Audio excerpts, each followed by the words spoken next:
Hadirin hadirat rahimakumullah. Ini juga tidak menunjukkan bahwa Al-Ka'batul Musyarrafah itu adalah tempatnya Allah, sehingga kita kalau sholat menghadap ke sana, enggak. Tidak menunjukkan itu. Tetapi karena Al-Ka'bah itu dijadikan oleh Allah sebagai kiblat sholat, agar seseorang itu, umat Islam itu satu tempat menghadapnya ketika dia menjalankan sholat. Dahulu pernah sholat itu tidak menghadap ke Al-Ka'batul Musyarrafah. Di awal-awal diperintahkannya Nabi itu menjalankan sholat, sampai di awal hijrah ke Madinah itu sholatnya menghadap ke Baitul Maqdis di Palestina.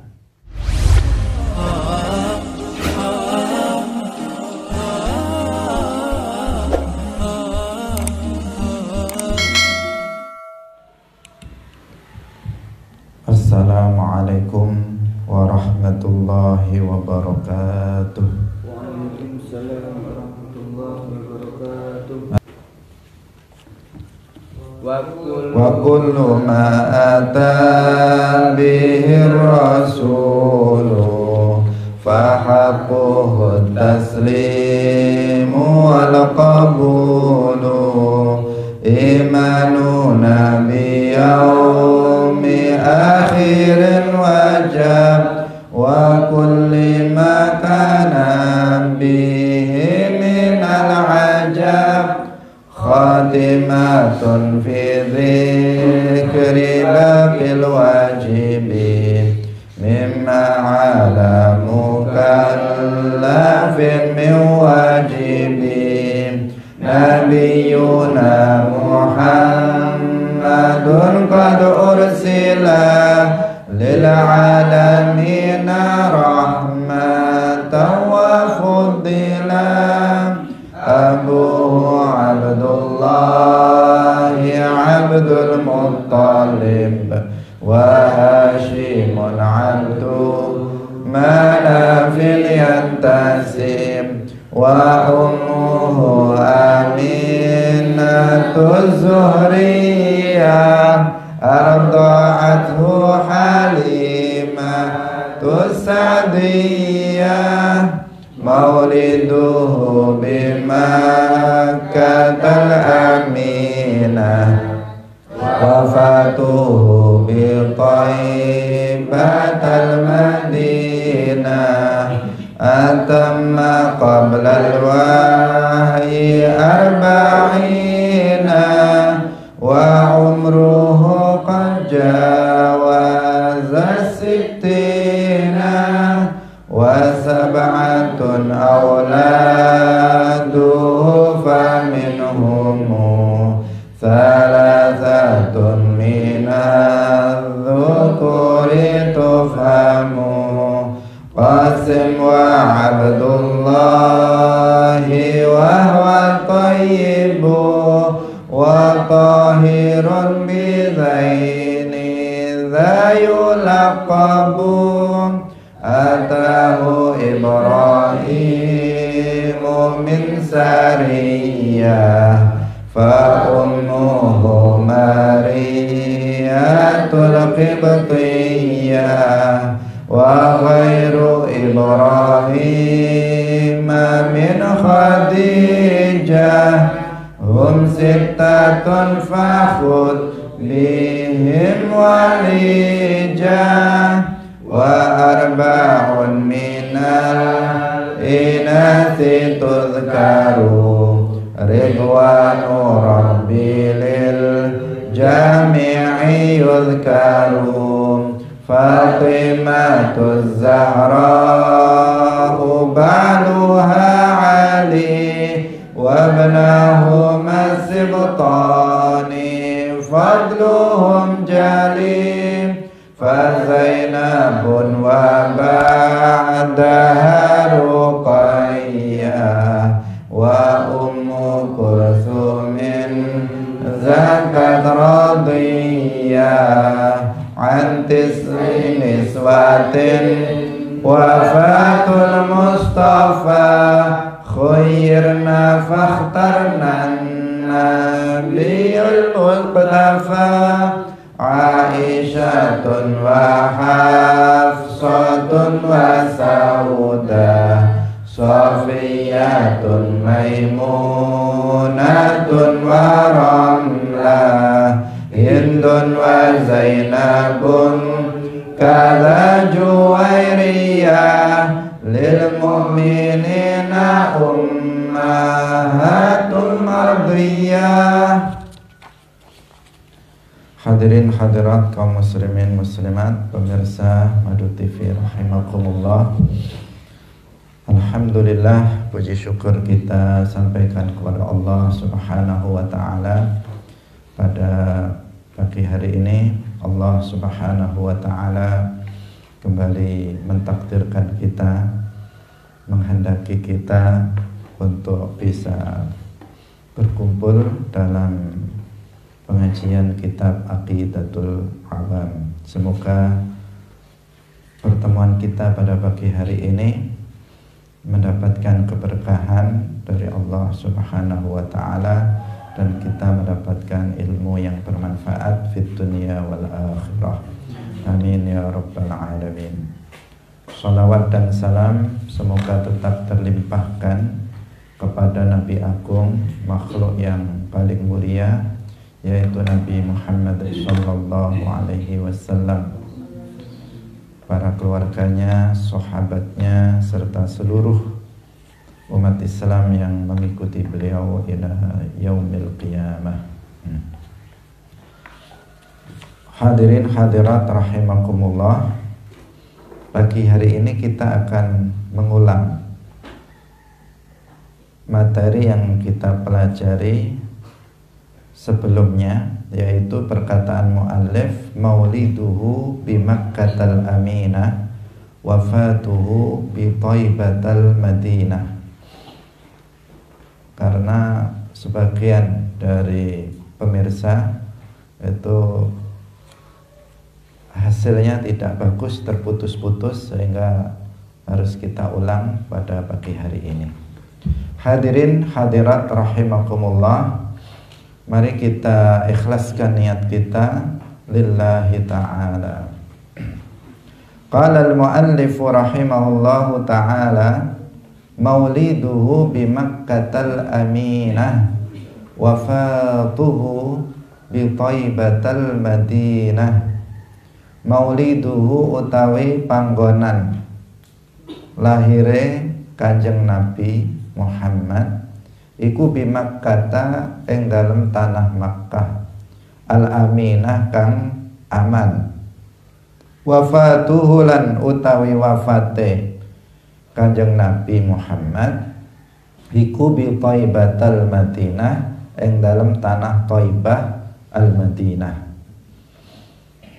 Hadirin rahimakumullah, Syekh Ahmad Al-Marzuqi dalam nazamnya ini menjelaskan tempat kelahiran Rasulullah dan tempat wafatnya Rasulullah Shallallahu Alaihi Wasallam, bahwa beliau itu dilahirkan di Makkah Al-Aminah, wafat di Thaibah Al-Madinah.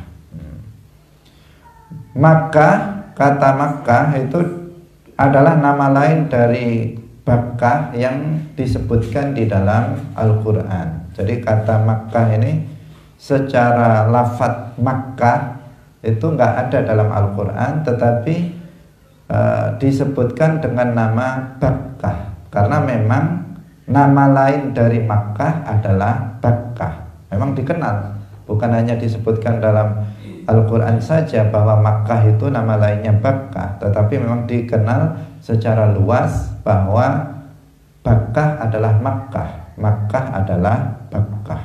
Nah, di dalam Al-Quran yang disebutkan itu adalah Makkah, Bakkah. Dalam surat Ali Imran ayat 96, Allah Subhanahu wa ta'ala berfirman, Inna awwala baiti wudi'a lin-nasi lilladzi bi Bakkata mubarakan wa hudan lil alamin. Sesungguhnya rumah yang pertama dibangun untuk manusia. Inna awwala baiti wudi'a lin-nasi lilladzi bi Bakkata, adalah yang berada di Bakkah, rumah yang ada di Bakkah, yakni yang berada di kota Makkah. Mubarakan wa hudan lil alamin, yang diberkahi dan petunjuk bagi alam semesta. Nah, yang dimaksud rumah di sini adalah Al-Ka'batul Musyarrafah, Ka'bah yang ada di Makkah, yang ada di Masjidil Haram. Itu adalah dikatakan awwalu baitin, rumah yang pertama kali dibangun di muka bumi ini adalah Ka'bah Musyarrafah itu, Al-Ka'batul Musyarrafah. Karena yang membangunnya adalah Nabi Adam alaihissalam, dibangun sebelum beliau diperintahkan juga untuk membangun Baitul Maqdis. Hadirin hadirat rahimakumullah. Dari Al-Ka'batul Musyarrafah ini sudah ada sejak zaman Nabi Adam alaihissalam, bukan hanya ada pada masa Nabi Muhammad sallallahu alaihi wasallam. Nah, dibangun pertama kali pada masa Nabi Adam, kemudian pada masa Nabi Nuh alaihissalam ketika terjadi banjir, sehingga banjirnya banjir besar bandang, sehingga Al-Ka'batul Musyarrafah ini termasuk salah satu yang rusak, sehingga kemudian Nabi Ibrahim alaihissalam bersama putranya Nabi Ismail alaihissalam diperintahkan oleh Allah untuk membangun kembali Al-Ka'batul Musyarrafah. Jadi Nabi Ibrahim itu yang membangun untuk kedua kalinya setelah Al-Ka'batul Musyarrafah itu rusak karena banjir di masa Nabi Nuh alaihissalam. Sehingga terkenal bahwa Nabi Ibrahim itu yang membangun Ka'bah.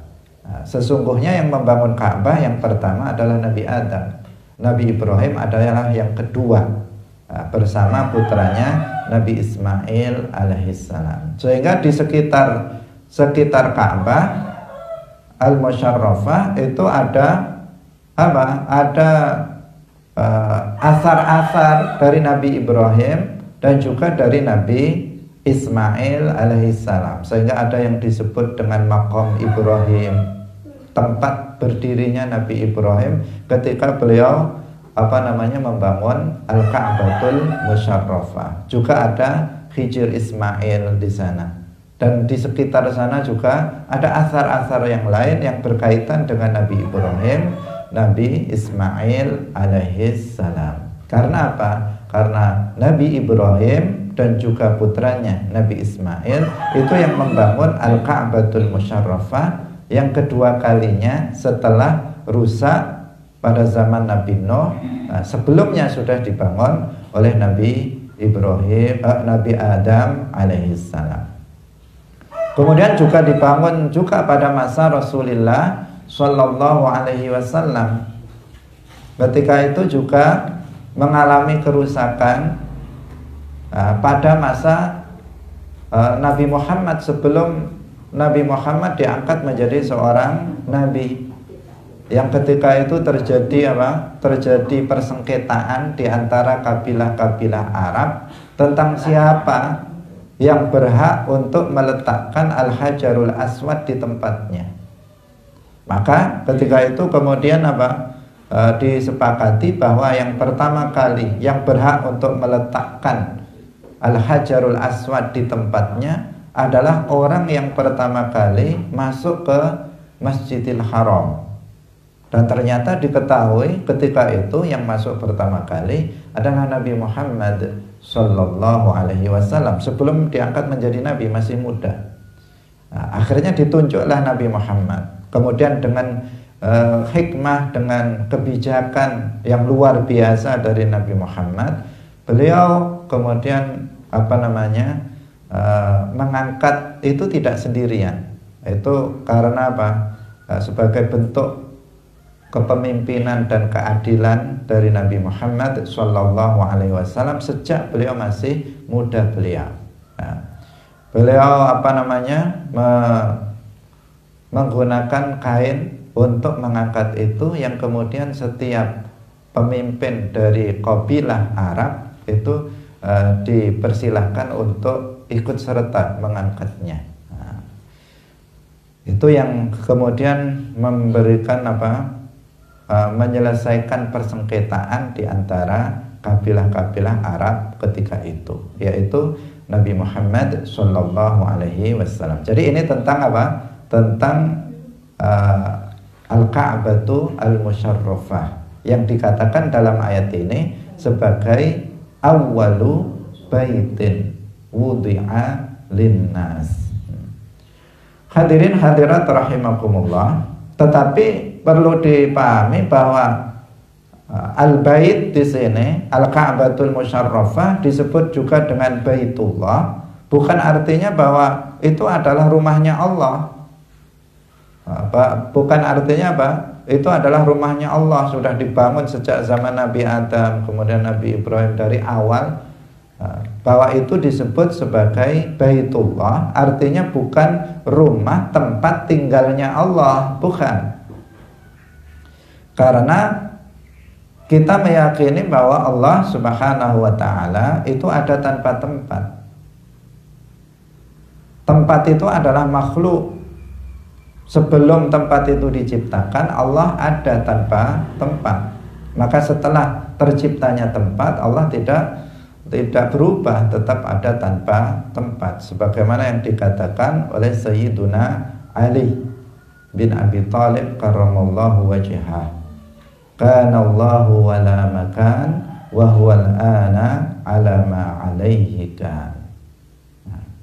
Lalu apa maknanya Baitullah? Sebagaimana masjid-masjid kita itu juga bisa disebut dengan istilah Baitullah. Artinya adalah rumah yang dimuliakan oleh Allah untuk beribadah kepada Allah. Jadi rumah yang digunakan ibadah kepada Allah itu namanya Baitullah. Namanya apa? Baitullah, rumah yang digunakan untuk ibadah kepada Allah, yang dimuliakan oleh Allah Subhanahu wa ta'ala. Itu makna Baitullah. Bukan artinya rumah tempat tinggalnya Allah, bukan. Karena Allah Subhanahu wa ta'ala tidak membutuhkan kepada selainnya, tidak membutuhkan kepada tempat. Karena Allah Subhanahu wa ta'ala tidak menyerupai makhluknya. Bertempat itu adalah sifat makhluk. Segala sesuatu selain Allah pasti bertempat pada suatu tempat tertentu. Saya makhluk, saya bertempat. Nah, kalian semuanya adalah makhluk, kalian semuanya bertempat. Bumi makhluk, dia bertempat. Langit makhluk, dia bertempat. Segala sesuatu selain Allah pasti bertempat. Maka bertempat adalah sifat makhluk. Allah Subhanahu wa ta'ala tidak boleh disifati dengan sifat makhluk. Maka Allah Subhanahu wa ta'ala itu ada tanpa tempat. Maka ketika kita menyebut Baitullah, itu artinya adalah rumah, tempat untuk beribadah kepada Allah Subhanahu wa ta'ala. Itu kalau masjid itu disebut seperti itu. Kalau Al-Ka'batul Musyarrafah secara umum, karena rumah itu selain digunakan untuk beribadah kepada Allah, juga dia adalah rumah yang dimuliakan oleh Allah Subhanahu wa ta'ala. Bahkan Al-Ka'batul Musyarrafah ini dijadikan oleh Allah Subhanahu wa ta'ala sebagai qiblatun lis-shalah, sebagai kiblat untuk salat. Kiblat itu tempat menghadap ketika seseorang itu salat. Menghadap ke sana, ke arah mana? Al-Ka'batul Musyarrafah. Di dalam Masjidil Haram. Kita kalau sholat menghadap ke sana. Orang yang berada di utara Ka'bah, sholatnya menghadap ke selatan. Orang yang berada di timur Ka'bah, sholatnya menghadap ke barat. Orang yang berada di selatan Ka'bah, dia sholatnya menghadap ke utara. Orang yang berada di barat Ka'bah, dia sholatnya menghadap ke timur. Karena sebagian orang yang nggak paham di antara kita itu menganggap sholat itu menghadap kemana? Menghadap ke barat. Ya, kalau di kita ya memang menghadap ke barat. Tapi apa? Yang sebenarnya sholat itu bukan menghadap ke barat, tetapi menghadap ke Al-Ka'batul Musyarrafah. Nah, karena Indonesia, posisi Indonesia itu berada di arah timurnya Makkah, maka kita sholatnya menghadap ke barat. Itu kebetulan saja. Kalau kita misalnya berada di Masjidil Haram, maka kita akan melihat orang sholat itu muter, Ka'bah itu diputeri. Jadi kita menghadap ke sana, yang sana menghadap ke kita. Jadi saling berhadapan-hadapan. Karena semuanya menghadap ke satu kiblat, yaitu Al-Ka'batul Musyarrafah. Hadirin hadirat rahimakumullah. Ini juga tidak menunjukkan bahwa Al-Ka'batul Musyarrafah itu adalah tempatnya Allah, sehingga kita kalau sholat menghadap ke sana, enggak, tidak menunjukkan itu. Tetapi karena Al-Ka'bah itu dijadikan oleh Allah sebagai kiblat sholat, agar seseorang itu, umat Islam itu satu tempat menghadapnya ketika dia menjalankan sholat. Dahulu pernah sholat itu tidak menghadap ke Al-Ka'batul Musyarrafah. Di awal-awal diperintahkannya Nabi itu menjalankan sholat, sampai di awal hijrah ke Madinah itu sholatnya menghadap ke Baitul Maqdis di Palestina. Jadi bukan Al-Ka'bah itu sejak awal dijadikan sebagai artinya selamanya Al-Ka'batul Musyarrafah itu dahulu enggak, tetapi pernah kiblat itu bukan ke Ka'bah tetapi ke Baitul Maqdis. Itu pernah. Tetapi tidak lama kemudian Rasulullah diperintahkan untuk memindah arah kiblat, dan perpindahan itu ketika beliau menjalankan sholat, sehingga di Madinah itu ada masjid namanya Masjidul Qiblatain. Jadi masjid dua kiblat, karena di sana mihrabnya dahulu itu ada dua. Jadi yang satu menghadap ke arah Baitul Maqdis, kemudian berbelok, dirubah menjadi mengarah ke Masjidil Haram, ke Al-Ka'bah Al-Musyarrafah. Sehingga di sana ada masjid namanya Masjid Qiblatain, dua kiblat. Masjidnya itu ada dua mihrab, tetapi sekarang sudah dimodifikasi oleh pemerintah sana sehingga sulit untuk dijadikan sebagai ibrah pelajaran bagi umat Islam pada masa sekarang. Hadirin hadirat yang dirahmati oleh Allah, sebagaimana kalau kita berdoa itu kita tengadahkan telapak tangan kita ke arah langit. Ini bukan menunjukkan Allah itu di langit, enggak. Tetapi langit itu kiblatnya doa. Jadi Ka'bah itu kiblatnya sholat, langit itu kiblatnya doa, tempat menghadapkan telapak tangan kita ketika kita berdoa. Dan tidak selamanya orang berdoa itu menengadahkan telapak tangannya ke langit. Dalam doa-doa seperti doa istisqa, itu dibalik begini kalau berdoa. Apakah itu menunjukkan Allah di bumi? Kan tidak. Jadi itu hanya sekedar tempat menghadapkan tangan, telapak tangan ketika seseorang berdoa. Itu sebagai bagian dari ketentuan syarak seseorang di dalam berdoa. Sebagaimana ketentuan syarak menentukan kalau seseorang sholat itu menghadap ke Al-Ka'bah Al-Musyarrafah. Jadi Al-Ka'batul Musyarrafah itu ya bangunan berbentuk kubus, yang di dalamnya juga nggak ada apa-apa, juga bisa dimasuki. Bahkan beberapa waktu yang lalu Presiden Jokowi berkesempatan ketika ke sana, berkesempatan untuk masuk ke dalam Ka'bah. Jadi diberikan fasilitas oleh pemerintah Saudi Arabia, sehingga dengan dikawal oleh tentara di sana bisa masuk ke dalam Ka'bah dan sholat di dalam Ka'bah. Nah, itu luar biasa kalau kita mendapatkan keutamaan atau kekhususan seperti itu. Nah, karena itu adalah rumah yang dimuliakan oleh Allah Subhanahu wa Ta'ala. Karena kita khawatir nanti ada yang menganggap bahwa di dalam Ka'bah itu ada Allah. Lah ini yang jadi masalah. Itu tidak benar. Jadi Al-Ka'bah itu ya bangunan yang dibangun oleh Nabi Adam, kemudian dibangun kembali oleh Nabi Ibrahim dan putranya Ismail. Yang rumah itu diberi kemuliaan, dijadikan sebagai rumah yang mulia oleh Allah Subhanahu wa Ta'ala, bukan sebagai tempat bagi Allah Subhanahu wa Ta'ala, karena akidah kita mengatakan bahwa Allah nggak serupa dengan makhluk semuanya bertempat, Allah Subhanahu wa Ta'ala itu ada tanpa tempat. Hadirin hadirat rahimakumullah, kita kembali kepada pembahasan kita.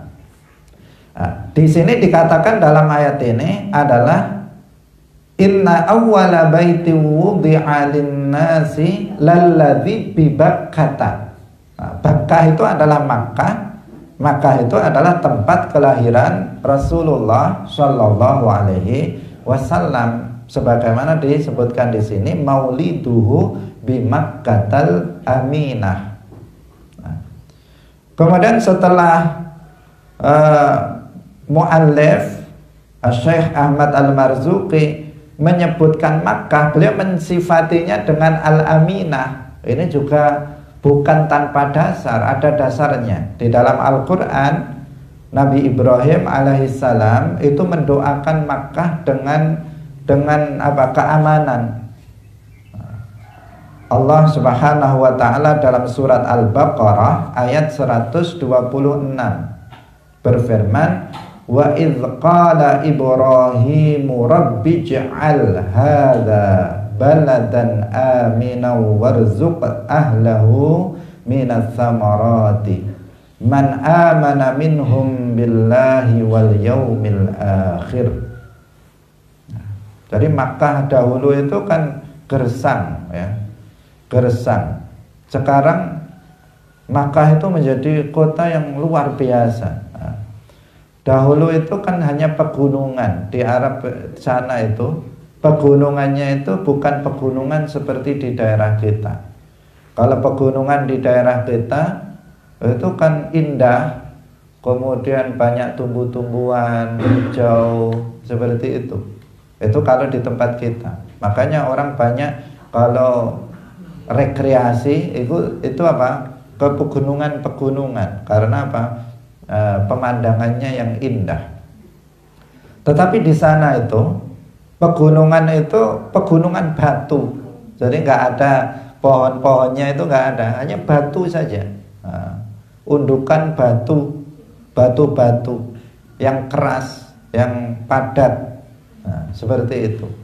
Pada zaman itu Nabi Ibrahim alaihissalam itu mendoakan Makkah ini agar menjadi kota yang aman dan agar Allah memberikan rizki penduduknya minas samarati, dari buah-buahan, dan itu dikabulkan oleh Allah Subhanahu wa Ta'ala. Sehingga sekarang segala sesuatu yang di Makkah itu segala sesuatu ada. Bahkan di sana ada air Zam-Zam, yang ini juga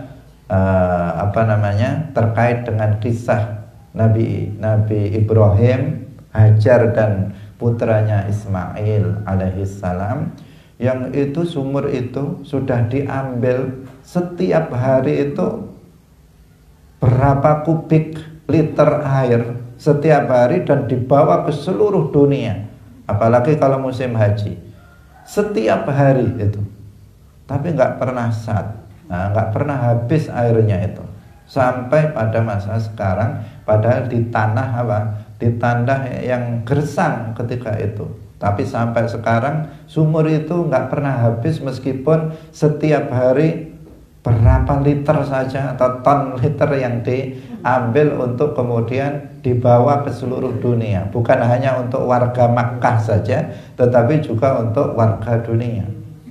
Air-air yang tersedia di Masjid Nabawi itu juga air Zam-Zam diambil dari Makkah. Jadi ini semuanya sudah merupakan kemuliaan, anugerah, fadl dari Allah Subhanahu wa ta'ala untuk kota Makkah, bahkan untuk seluruh umat Islam di seluruh dunia. Ini semuanya juga salah satu bentuk terkabulnya doa dari Nabi Ibrahim alaihissalam. Dan beliau mendoakan Makkah ini menjadi baladan aminah, sebagai daerah yang penuh dengan keamanan dan kesejahteraan. Hadirin hadirat rahimakumullah, dan itu terjadi. Dikabulkan doa Nabi Ibrahim alaihissalam oleh Allah Subhanahu wa ta'ala. Hadirin hadirat rahimakumullah, jadi Rasulullah itu dilahirkan di Makkah Al-Aminah yang penuh dengan keamanan itu. Tetapi tempat kelahiran Rasulullah hari ini sayangnya sudah dirubah oleh pemerintahan Saudi Arabia, itu dalam bentuk perpustakaan yang sekarang dikenal sebagai Maulidun Nabi. Ini salah satu hal yang karena pemerintah Saudi Arabia itu banyak di sana dikuasai oleh orang-orang Wahabi, pengikut Muhammad bin Abdul Wahab, yang mereka itu anti tabarruk.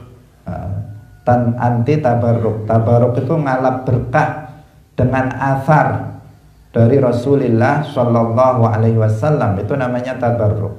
Mereka itu anti terhadap tabarruk dan menganggap bahwa tabarruk itu sebagai perkara yang syirik.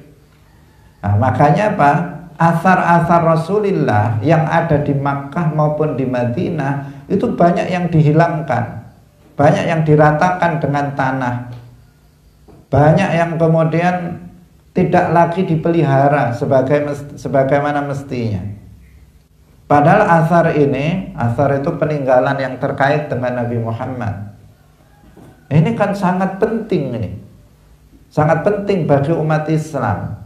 Ribuan tahun athar-athar itu dibiarkan tetap seperti semula, karena itu adalah bahan yang pertama untuk tabarrukan, yang kedua adalah juga sebagai ibrah, sebagai pelajaran bagi umat Islam yang melihat ke sana, sehingga melihat bagaimana sejarah dari perjuangan kehidupan Rasulullah Shallallahu Alaihi Wasallam dalam berdakwah ketika di Makkah maupun di Madinah. Tapi sayangnya athar-athar itu banyak yang kemudian diratakan dengan tanah oleh pemerintah Saudi Arabia, yang menganggap bahwa tabarruk itu sebagai sebuah kesyirikan. Padahal tabarruk kita tahu itu adalah bagian dari ajaran Islam yang diajarkan oleh Rasulullah Shallallahu Alaihi Wasallam. Nah, tempat lahirnya Nabi ini kan bagi umat Islam penting, itu asar Nabi, tempat kelahirannya Rasulullah. Tetapi saat ini dirubah oleh pemerintah Saudi jadi perpustakaan. Tapi tempat itu sampai sekarang tetap dikenal dengan istilah Maulidun Nabi. Nah, kalau orang yang haji atau umrah ke sana, maka mereka berkunjung ke tempat ini. ke apa namanya, di Makkah, di tempat yang sekarang sudah berubah jadi perpustakaan tersebut. Hadirin hadirat rahimakumullah. Kita lanjutkan kembali. Wafatuhu bi Thaibatal Madinah. Wafatnya Rasulullah Shallallahu Alaihi Wasallam itu di Thaibah. Thaibah itu nama lain dari Yathrib yang kemudian berubah menjadi Al-Madinah Al-Munawwarah. Ini apa namanya? Jadi Thaibah itu nama lain dari Yathrib. Kalau kita ada nyanyian ya Thaibah, itu yang dimaksud adalah apa? Adalah Al-Madinah Al-Munawwarah, yaitu Yathrib, tempat di mana Rasulullah Shallallahu Alaihi Wasallam itu dimakamkan setelah beliau wafat. Karena Rasulullah dilahirkan di Makkah, tetapi kemudian beliau diperintahkan oleh Allah untuk hijrah ke Madinah. Hijrah itu berpindah dari Makkah ke Madinah. Setelah berdakwah 13 tahun di Makkah, kemudian Rasulullah diperintahkan untuk hijrah ke Madinah. Beliau bersabda, umirtu biqaryatin ta'kulul qura. Dalam sebagian riwayat disebutkan wahya Thaibah. Dalam riwayat yang lain disebutkan wayaquluna Yathrib, karena keduanya itu sama, Yathrib maupun Thaibah. Jadi Rasulullah diperintahkan untuk hijrah ke sana, bukan karena takut. Rasulullah sendiri yang mengatakan umirtu, aku diperintahkan untuk hijrah ke Thaibah, ke Yathrib. Bukan karena Rasulullah itu takut. Kalau takut sudah lama beliau hijrah. Sudah lama beliau hijrah, karena ketika hijrah itu tidak hanya sekali. Hijrah itu para sahabat sudah pernah hijrah ke Habasyah, bahkan 2 kali. Hijrah ke Habasyah itu 2 kali. Tetapi Rasulullah tetap di Makkah. Para sahabat yang diperintahkan untuk hijrah. Kenapa Rasulullah tetap di Makkah? Karena Rasulullah tidak diperintah untuk hijrah. Nah, ketika ke Yathrib, hijrah itu Rasulullah bukan yang pertama kali hijrah. Para sahabat diperintahkan untuk hijrah dulu. Rasulullah belum hijrah. Kenapa? Belum diperintah oleh Allah. Nah, ketika Rasulullah diperintah oleh Allah, baru Rasulullah hijrah. Bahkan Abu Bakar itu sudah bertanya berkali-kali kepada Rasulullah. Bertanya tentang beliau ingin hijrah ke Abu Bakar ingin hijrah ke Yathrib. Oleh Abu Bakar oleh Rasulullah jangan dulu. Sampai beberapa kali jangan dulu. Karena ternyata Abu Bakar itu dipilih untuk menjadi teman hijrahnya Rasulullah Shallallahu Alaihi Wasallam, sehingga beliau tidak diperkenankan untuk hijrah terlebih dahulu ke Yathrib. Nah, ini untuk menguatkan bahwa Rasulullah itu hijrah karena perintah Allah, menjalankan perintah Allah, bukan karena takut sama orang kafir, enggak. Hadirin hadirat rahimakumullah. Karena Rasulullah adalah asya'u khalqillah, makhluk Allah yang paling pemberani. Tidak ada yang lebih pemberani dari Rasulullah Sallallahu Alaihi Wasallam. Kita melihat Rasulullah keluar saja rumahnya dikepung oleh pemuda-pemuda kafir dari suku-suku bangsa Arab, dikepung. Tapi Rasulullah keluar dengan mudah. Rasulullah bacakan awal surat Yasin, keluar, nggak ada yang tahu. Nah, itu artinya apa? Rasulullah itu nggak ada kekhawatiran, ketakutan terhadap mereka. Padahal apa, rumahnya sudah dikepung, semuanya sudah dengan senjatanya terhunus mau membunuh Nabi. Apakah Rasulullah kemudian takut terus bingung bagaimana keluarnya? Rasulullah keluar biasa membaca ayat kursi mulai dari awal sampai beberapa ayat dari surat Yasin. Rasulullah keluar dengan mengambil debu dilemparkan membaca ayat itu. Nggak ada yang melihat kalau Rasulullah itu keluar. Ini apa? Ini artinya apa? Rasulullah hijrah bukan karena takut sama mereka, enggak. Nah, Rasulullah itu diberikan kekuatan setara dengan 40 laki-laki Arab. Jadi sama sekali tidak karena takut, tapi karena Rasulullah diperintah oleh Allah untuk hijrah. Karena dari Al-Madinah Al-Munawwarah ini Islam akan menyebar luas. Beliau mengatakan takulul qura, dari kampung ini, Yathrib ini, kemudian Islam akan menyebar ke seluruh dunia. Dan ternyata apa? Begitu Nabi Muhammad itu di Madinah, Islam menyebar dengan cepat. 13 tahun di Makkah, penyebaran Islam tidak begitu masif. Yang banyak masuk Islam itu budak-budak, orang-orang miskin, itu yang paling banyak masuk Islam. Sementara pembesar-pembesar kafir Quraisy itu nggak mau masuk ke dalam agama Islam kecuali hanya sedikit. Maka setelah beliau hijrah, Islam berkembang dengan sangat cepat, menyebar luas Islam ke seluruh dunia, meskipun beliau di Madinah itu hanya selama 10 tahun. Hadirin hadirat kaum muslimin muslimat rahimakumullah. Nah, jadi Rasulullah dikatakan oleh muallif wafatuhu bi Thaibatal Madinah, karena memang beliau diperintahkan untuk hijrah ke Madinah. Hijrah ini sebenarnya penting ya bagi seseorang itu untuk berpindah dari daerah tempat kelahirannya, untuk mengembangkan diri. Mengembangkan diri itu diperlukan, terkadang diperlukan, bukan sesuatu yang wajib, tetapi meneladani Rasulullah Shallallahu Alaihi Wasallam. Beliau itu hijrah dari tempat kelahirannya di Makkah, kemudian beliau berdakwah di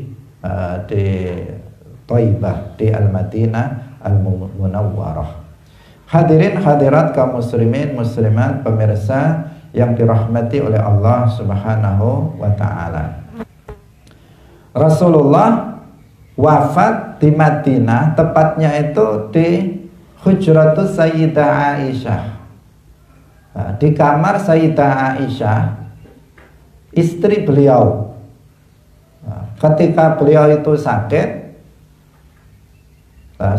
menjelang wafatnya, beberapa hari Rasulullah itu sakit, beliau meminta izin kepada istri-istrinya yang lain agar beliau berada di rumah Sayyidah Aisyah, dan diberikan izin sehingga kemudian beliau sakit sampai wafat itu di rumah Sayyidah Aisyah radhiyallahu anha, putri dari Abu Bakar As-Siddiq radhiyallahu anhu.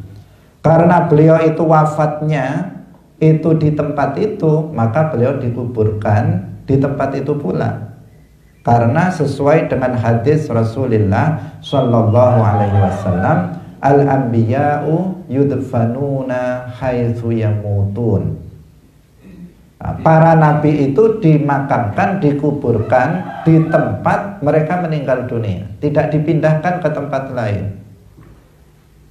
Kalau karena wafatnya ada di situ, di Hujratus Sayyidah Aisyah dekat Masjid An-Nabawi, maka makam beliau kemudian dimakamkan, maka beliau dimakamkan di tempat itu pula, tidak dipindahkan ke tempat yang lain. Padahal di dekat situ ada pemakaman, Baqi'. Ada pemakaman Baqi', pemakaman yang sangat luas sampai sekarang itu sebagai tempat pemakaman di Madinah. Kalau ada orang meninggal di sana, maka dimakamkan di sana, di pemakaman Al-Baqi'. Banyak para keluarga Nabi dan para sahabat Nabi itu yang makamnya di pemakaman Al-Baqi'. Sebagian ada di Ma'la. Kalau di Ma'la itu yang pemakaman yang di Makkah. Kalau Baqi' itu yang ada di Madinah. Itu banyak para sahabat, keluarga Nabi, istri-istri Nabi, anak-anak Nabi, banyak yang sebagian dimakamkan di Baqi' itu. Tapi untuk Nabi tidak dibawa ke Baqi', tetapi tetap di rumah Sayyidah Aisyah, ya, rumah yang itu berada di dekat di dekat Masjid Nabawi. Hadirin hadirat rahimakumullah. Al-anbiya'u yudfanuna haitsu yamutun.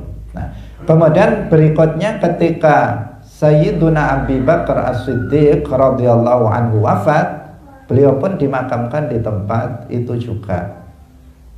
Nah, setelah Umar bin Al-Khattab wafat, beliau kemudian juga dimakamkan di tempat itu juga. Nah, sebenarnya dalam sebagian riwayat Sayyidah Aisyah itu ingin untuk dimakamkan di tempat itu, tetapi karena Umar ketika itu meminta kepada Sayyidah Aisyah melalui putranya ketika beliau sakit menjelang wafatnya, meminta putranya untuk meminta izin kepada Sayyidah Aisyah agar beliau kalau wafat dimakamkan di tempat itu. Akhirnya beliau diberi izin, beliau mengalah untuk kemudian diberikan kepada Sayyiduna Umar bin Al-Khattab radhiyallahu anhu. Ada sebagian riwayat yang mengatakan Sayyidah Aisyah tidak dimakamkan di situ itu karena beliau malu. Beliau malu karena beliau pernah melakukan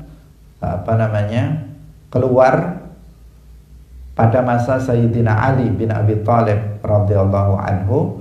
Beliau keluar di pihak orang-orang yang melawan Khalifah Ali bin Abi Thalib. Nah, sehingga beliau malu kepada Rasulullah Shallallahu Alaihi Wasallam atas perbuatan itu menurut sebagian riwayat.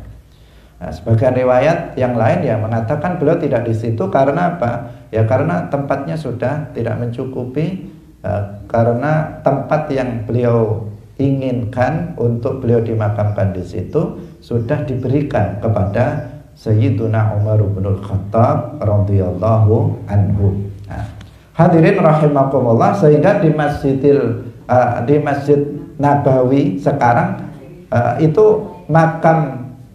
ada 3 makam, yaitu makam Rasulullah, makam Abu Bakar, dan makam Umar bin Al-Khattab. Sekarang menjadi berada di masjid, di dalam masjid karena ada perluasan masjid. Dahulu sebenarnya apa?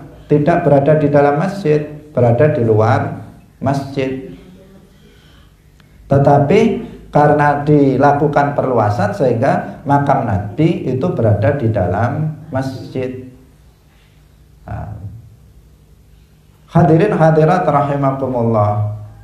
Nah, ini pernah sempat dipermasalahkan oleh orang Wahabi. Orang Wahabi ini orang Wahabi banyak sekali penyimpangan-penyimpangannya. Dia berdasarkan sebuah hadis yang dipahami secara keliru.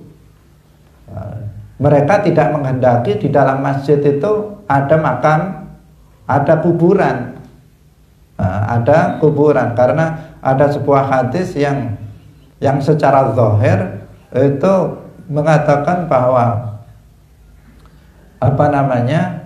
Allah itu melaknat orang-orang yang menjadikan kuburan itu sebagai masjid.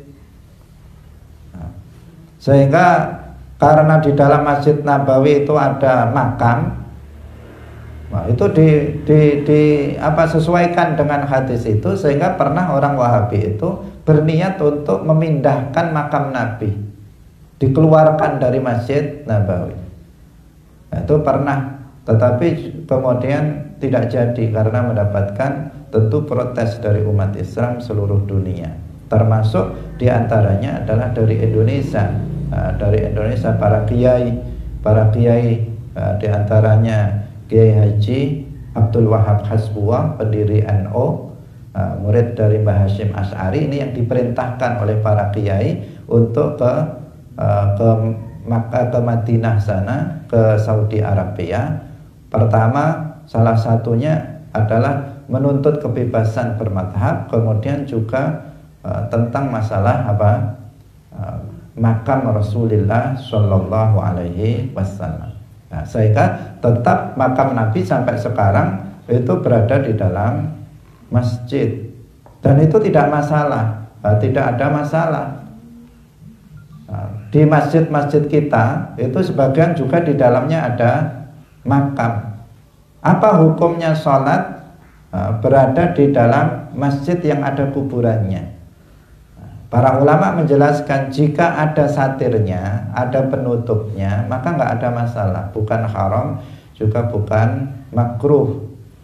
Jadi di situ ada satirnya, penutupnya, diberi kain, apalagi diberi seperti rumah-rumahan kecil di situ, yang pokoknya ditutup, itu tidak ada masalah. Sebagaimana kita nggak masalah sholat di Masjid Nabawi, kita juga nggak ada masalah jika kita sholat di masjid kita yang di dalamnya ada kuburannya. Ada sebagian masjid itu yang di dalamnya ada kuburannya. Nah, itu tidak masalah. Yang bermasalah itu adalah jika tidak ditutup kuburannya. Jadi ini ada kuburan, kemudian orang sholat di depannya, kemudian dia rukuk sujud di hadapan kuburan itu tanpa ada penutupnya. Itu yang tidak boleh, yang haram.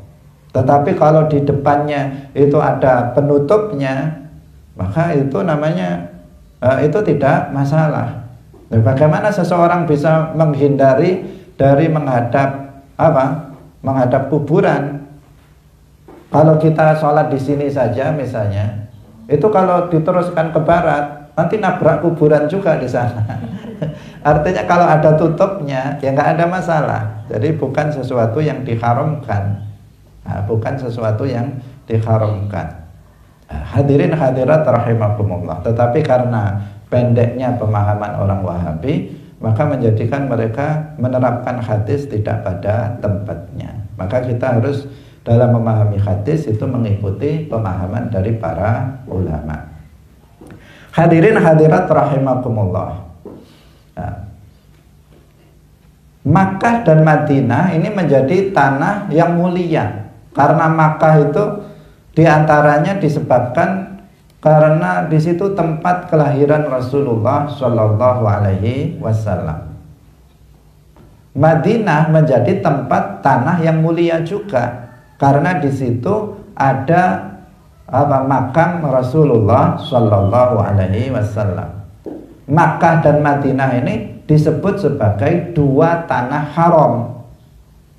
Disebut sebagai dua tanah haram. Tanah haram itu artinya tanah yang dimuliakan oleh Allah Subhanahu wa Ta'ala. Bukan tanah yang hukumnya haram, bukan. Tanah haram itu artinya tanah yang dimuliakan oleh Allah Subhanahu wa Ta'ala. Semua sepakat bahwa Makkah dan Madinah adalah tempat yang termulia dari tanah-tanah yang yang ada di bumi ini. Tapi mana yang lebih mulia antara Makkah dan Madinah? Para ulama berbeda pendapat. Sebagian mengatakan Makkah lebih mulia dari Madinah, sebagian berpendapat Madinah lebih mulia dari Makkah.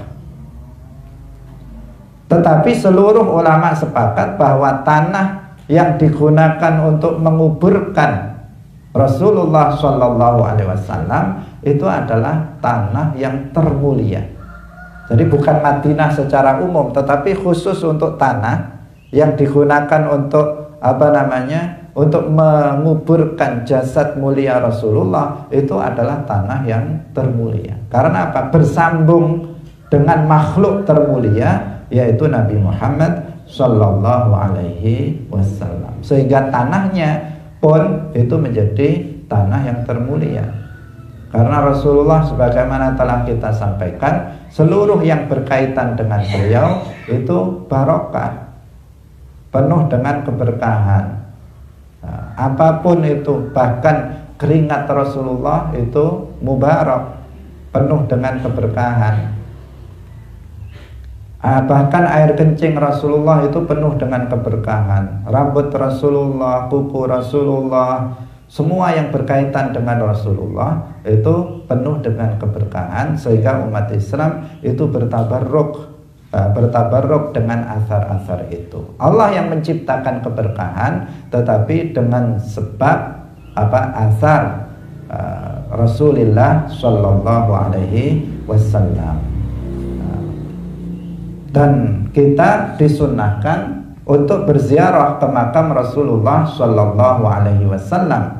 Orang yang berziarah ke makam Rasulullah, maka dia akan mendapatkan syafaat Rasulullah. Man zara qabri wajabat lahu syafaati.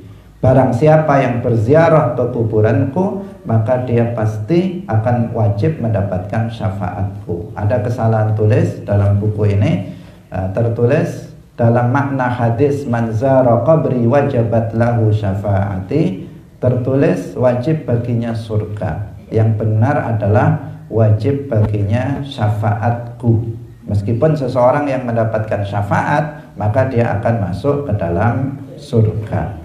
Berziarah ke makam Rasulullah, baik dengan melakukan safar perjalanan jauh ataupun tanpa perjalanan jauh, itu hukumnya sunnah. Boleh kita melakukan dari sini berziarah, niatnya hanya berziarah ke makam Nabi, melakukan perjalanan yang sangat jauh, tujuannya berziarah ke makam Nabi, hukumnya sunnah.